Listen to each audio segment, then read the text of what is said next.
Hey everyone, welcome to the Slice of Real Estate podcast. I'm your host, Jared Taylor. Joining me today is the co-founder and CEO of Parcel AI, Jakub Kulisa. Did I get it right?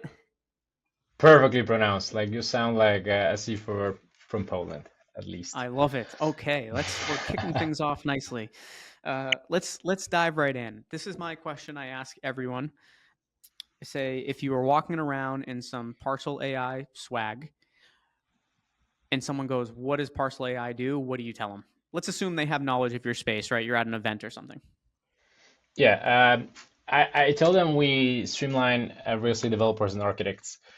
We maximize building potential, so we help to optimize the building layouts and site plans. So we're basically creating like a digital twin of a building that works together with zoning regulations and I mean we help building cities from from like biggest perspective and yeah I mean it's helping real estate developers and architects basically. So, what made you want to start this company in the first place? So my background is in architecture. I since I was 6 years old, I've always dreamt of being an architect, seeing skyscrapers, and like the taller the building, the better. So since being super young, that was always my biggest dream. And I have followed this career, chased the dream. Studied architecture, then was lucky enough to get a job at my dream company and to work together with my hero from the times I was growing up, Björk Ingels. And I had a chance, an opportunity to work in at the New York office at first, and then at the Copenhagen office, working at some of the most uh, the craziest projects in the world. Like speaking from residential projects to like crazy opera designs, or even because worked at the first lunar habitat together with NASA. So very inspiring place to be at, and many great people met, super talented environment. But working as an architect, they have realized that once you work on one project, it's very time consuming. So you can get stuck for even a few years working on one project. And this one project doesn't really have like huge impact, the impact that I was hoping to make. And this is why my motivation was that when you build sort of a software or something that could be copied all over in many places, then you can streamline and enhance like many more people around the world. So the motivation was to basically spread the knowledge about architecture and help architects seeing the inefficiencies that they have experienced working as an architect. Now, one of the things that Parcel AI is doing is reducing the time required for feasibility studies, right? Substantially. Um, Mhm. could you walk us through how that AI model works to achieve a dramatic reduction in time for that? Sure. So I would start with the way how an architect approaches it, uh, which is mostly manual. Because when you imagine like a rectangle, which is a parcel, a site that we can build on, um, we're trying to understand. First of all, we need to understand what are the requirements, right? So what constraints we have on a specific site. Once we understand that, there is basically thousands or even millions of possible options of how we can lay out this building. And speaking as an architect, as I used to also do it at Big, is that it's a hit or miss. So you basically you draw one first iteration, right? Then you check like, oh, I can like fit like this many parking spots, I can fit this many apartments, or maybe my entrance should be from here, or maybe my corridor should be here, and you draw it as like first iteration. But then you realize, oh, actually, wait, maybe I may flip it, and maybe the other way around, it's a more optimal solution. So this is what takes long time, basically, right? To try different options of what can be built or drawn on a specific parcel. And what we do is that we with technology, we can basically analyze many of those options and choose the best ones. Uh, we're not analyzing all of them, but many more than a human is capable of. So this is why we are able to reduce the time. How do you like to take feedback from clients as you continue to, the job's never done, right? You've built this technology, you'll continue on finding ways to improve it, right? This is one For of my sure. favorite questions I like to ask guests is, how do you like to best take in that feedback, and then how do you decide what gets added to roadmap and what gets maybe slotted to a nice Mhm. to have, but it's not going to make it onto our roadmap? For sure. I mean, I think it's a great question. So, to be very fair with you, like at first we thought there were so many things that we believed are gonna be useful, if we even built them at first, and then we realized like this is a wrong approach. So definitely, what we have found out is that feedback from users and from our customers is basically the most important voice that we can hear. So, whatever our customers say is way more valuable than what we think is is useful, and I mean we learn on mistakes, right? So right now we speak with customers a lot, and we basically build product together with them. We improve it, so the product is not for us, but it's actually for them. So to answer your question, how do we choose what is on the roadmap?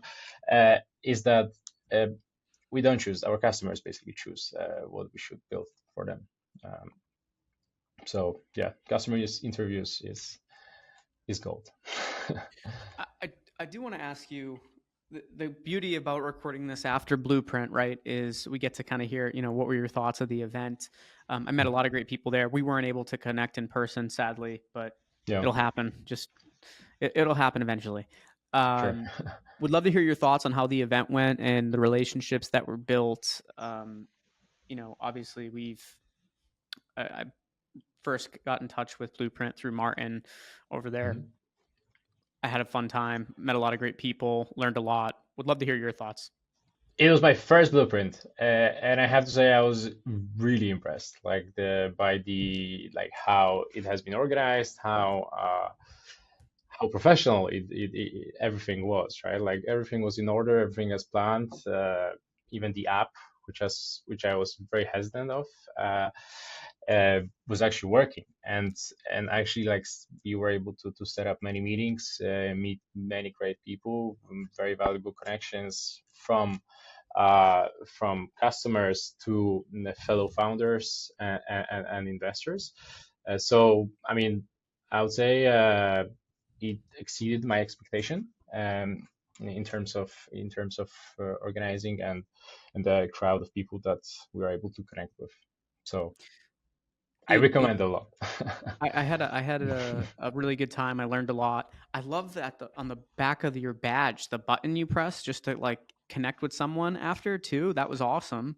And Yeah, exactly. so often when you go to these conferences, the app is not great, or people aren't using it to communicate or set up meetings. And I felt like most of the people at the event were using it throughout the Absolutely. event, which is awesome. Yeah, the most common sound I heard at the event was definitely the badge, the electronic thing that you're connecting with people, right? Oh yeah, it turns green and then makes that sound. That was cool. Exactly. What as you continue to build this business, what's what's kind of top of mind for you? Obviously, we're heading into the end now of 2024. What's top of mind for this year and then heading into next year? So we definitely want to keep iterating the feedback from our customers, improve improve the product, and like speed this process up even more, and to smooth this up because we are still a young company, and we're still like working very closely with the customers. So definitely improvement on the product, and hearing feedback. It's the most important for us for the rest of this year. I would also love to hear Mhm. even more broadly, right, than Parcel AI, like Where do you see other opportunities for AI and automation in the future of real estate? Like, I mean, we can focus on the development side of things, and this could be things that you eventually do, but also like, Mhm. what else really piques your interest in this space in terms of where AI can really create a lot of has a lot of potential?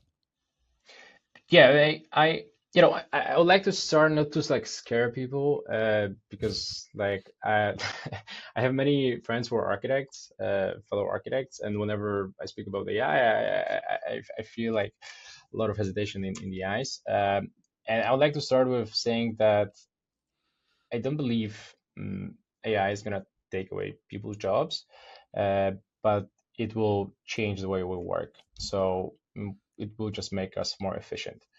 Um, it doesn't mean that we'll work less, but we'll just produce more. And in my opinion, there is uh, many parts where AI can be very helpful. Starting with like what we do, so basically speeding up the optimization and analyzing how much you can do, but also getting more into the generate like strict purely generative part with renderings. Uh, I mean, it's also quite incredible uh, that like as an architect, I remember even 4 years ago, to create like a proper rendering, uh, you must have had first like model it, then put like textures, then render, then do post production, right? This whole process could have taken like hours. Right now we can generate an image with like seconds. So definitely like this visual part has a lot of potential in terms of real estate. And yeah, I mean, so I believe this two parts of it are in my opinion the first ones to be tackled. What when you first started building this company, what were some of the early challenges that you faced, and then how did you kind of overcome them? Um, so many. um, yeah, honestly, so I would say probably starting with a, a problem and not a solution. So the mistake that I have done with the other ideas that I had was basically starting with a solution and then like trying to come up with a problem. This is I mean definitely the thing that we hit the wall at some point is like, yeah, this is just not making any sense. So I would say that's the first thing that comes to my mind. But I mean, of course, so many challenges, and still keep facing the challenges. But it's about overcoming them, and it's an exciting journey. I'd say super exciting. It's so fun building these. Like, obviously, you go through a lot of stress, and there's probably more. I recently put out a post that was like, being an entrepreneur is like getting punched in the face by Mike Tyson, and eventually you start to like it, which like you just get used to the punches, Definitely. right? And then eventually you learn to bob and weave and have better footwork, right? Yeah, Um, but there really is no experience like it. It's really fun building these businesses and learning, and um, it's great, right? You talk to your customers; they'll give you the roadmap to follow absolutely. to lead you to a successful business. However, as good as their feedback is, like we talked about earlier, right? You have to pick and choose what's actually said, and then Mhm. also sometimes create things that in your gut that you need to create because Of maybe they course. don't. Because what a customer often does, right, is just come up with something based on a current need, not necessarily like where's the future going. Hmm. So that's probably one of the most fun jobs of all of this stuff. What excites you in terms of? I know you told us kind of what's ahead, but in terms of what's next immediately, what are you excited about as we wrap up here? Yeah, just to get back to what you said, like if like, I think Henry Ford said that if people ask me like what I should build, to build a faster horse, right?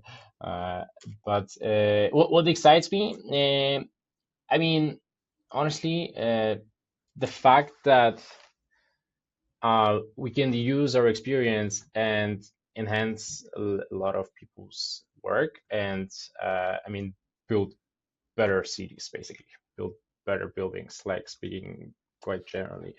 Uh, I love buildings, I love architecture, I love spaces, and I'm happy that and proud that with use of technology we can improve it. I think it's beautiful. I love it. Um, well, I'm excited for future conversations and to bring you back on. And um, this is really, I'm looking forward to continuing to follow along the Parcel AI journey. Please keep us updated with any news that come up. We would love to follow it and see, how we can cover it. But excited to hopefully connect in person soon as well. And Earlier than the next blueprint, right? So yeah, I mean, hopefully before that, right? But exactly earlier than um, that. So. but one thing's for sure, you can guarantee that it's at these events that you will find these relationships, and that's how I Mhm. first kind of came across you in the first place, was that Blueprint. So, Yeah, hey, that's kudos to Blueprint. That shows you they're bringing in the right people for this type of stuff to happen, and really excited to continue the conversation. Thanks so much for being here today. absolutely. Thanks so much, Jared, for inviting me. It was great to speak to you.